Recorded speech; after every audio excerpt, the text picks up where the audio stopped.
were in competition on 9/11. I left Oregon for Atlantic City on September 3rd of 2001. So you can imagine that on September 10th, we're all geared up for that, right? The world hadn't changed yet. I was scheduled to be in Boardwalk Hall around 7:30 the next morning on Tuesday, September 11th, when the first tower was hit. Our security guard rushed in and informed us that we needed to stay in the dressing room, that we could not leave.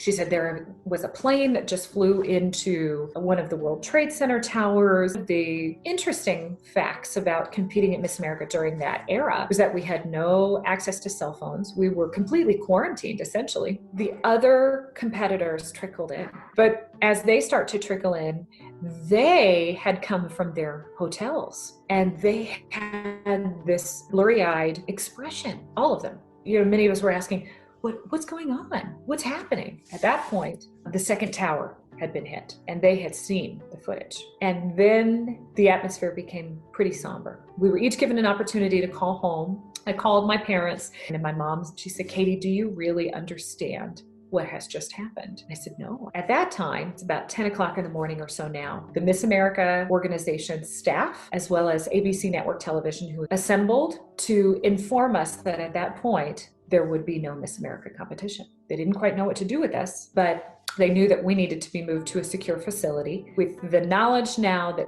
the attacks were acts of terrorism. Now, larger events such as the Miss America competition that were very American were a target. As we were being transported to this new area that would keep us secure, there was a blood-curdling scream. And as it so happened, it was one of our tour managers. Her cousin was one of the pilots of one of the planes that had hit the World Trade Center. Victor Saraceni was his name. And so this scream would, for me, serve as a reminder throughout that year of the importance of what had changed, right?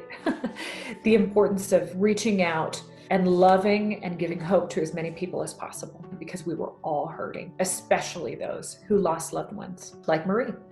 And it was a sobering reminder that life would never look the same, and it hasn't. For those in my age group, life is kind of organized that way, pre-9/11, post-9/11. So on 9/11, after we were brought to this facility and we were watching the footage, we were literally just huddled together, hugging, crying. The next day, the Miss America organization brought us back together and asked us one of the most pivotal questions that I will ever be asked in my life. If you can imagine a $40+ million production, you would not go to your talent and say to them, "Hey, do you want to go to work today?" We will never be asked that.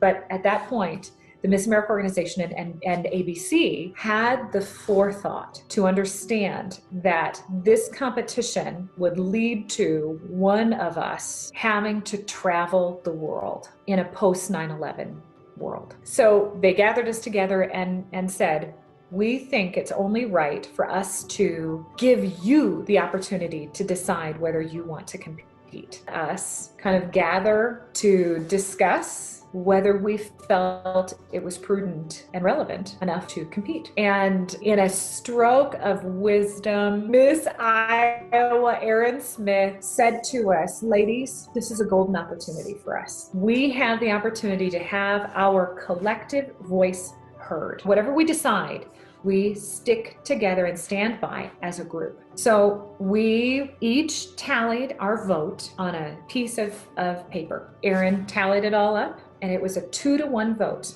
in favor of going ahead. They said, "Okay, but we are going to modify it so that what has become an iconic American tradition is as encouraging as possible." So when Tony Danza started the competition, he started it with the Pledge of Allegiance. Behind us during the swimsuit competition was a ginormous American flag waving. And it was exactly what people needed to see at that time. We needed to see American institutions alive and well. We needed to see the American dream being played out. So when I was crowned, this is exactly what I looked like. what? What has just happened? There had never been a Miss Oregon who had been crowned Miss America before that. It did. It totally transformed my life. So the minute that I was crowned, I was whisked to a secure facility. There was SWAT team all around me. Literally, I had so much security, I cannot even describe it. And it was that way from that first minute being Miss America to the very last. The next day from Atlantic City, I was taken to New York City to do the traditional press tour, essentially. David Letterman, Good Morning America, The Tonight Show, The Today Show. And because of 9/11, of course, the very first thing that I did was to travel to Ground Zero with the USO. And it changed my life. It was one of the most just horrific but heartwarming experiences that really transformed and legitimized being Miss America, being a public figure at all during that time. It's kind of like today, and I draw so many parallels to what I experienced after 9/11 to what our frontline workers are doing right now during COVID-19. During 9/11, our heroes were the rescue workers, the firemen, the police that were at Ground Zero, that were digging for bodies, that were trying to uncover people in the wreckage, in the rubble. It was our military at the Pentagon who were recovering bodies, who were trying to help the military families that were affected. Being able to be at Ground Zero to say thank you, to witness those acts of heroism right in front of my face. It was tremendous. One of the wonderful things that the USO and that opportunity provided was that I was able to go to these respite boats. There were these boats that were docked in the harbor because everything in that area had been blown out, right? It was a disaster. It was a mess. Something I'll never forget is that there was paper everywhere. If you can imagine a building of that size and all of the businesses that were in that building and how much paper was there, it coated the streets. I will never forget that. And I'll never forget the smell of the smoke, seeing the pile burning,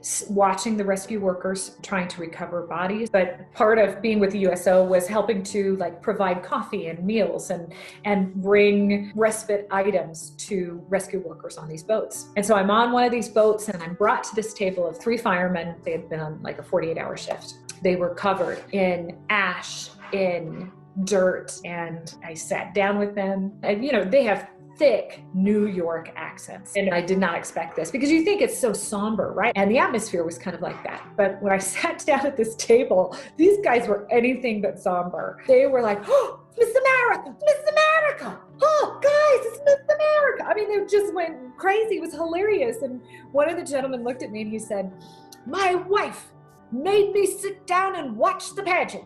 This is the first time in years I've watched the pageant." And I laughed. He said, "I was in my recliner, I was watching the pageant." And he went on to explain basically that his wife said, "Honey, you need to see something other than what you go to work and do every day. Let's watch this. This is American." And what we oftentimes kind of think of as totally irrelevant, for them at that moment, it was a healing tool. And he said, watching the pageant, that was the best thing I could have done that day. He said, I needed to see this. I needed to see something that we take such pride in as Americans that gave me so much hope. And I couldn't do that in front of him, but ever since, I just bawl like a baby when I think about that. And I did. I signed helmets. I signed vests. One guy handed me $100 bill and I had to sign that. I was like, holy cow, that would not be the last time.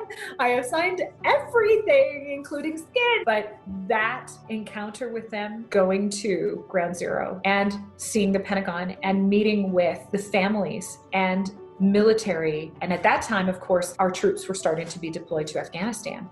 So it was all the more important for me to understand that what I thought was this little job wearing a crown, waving, was so much bigger than that.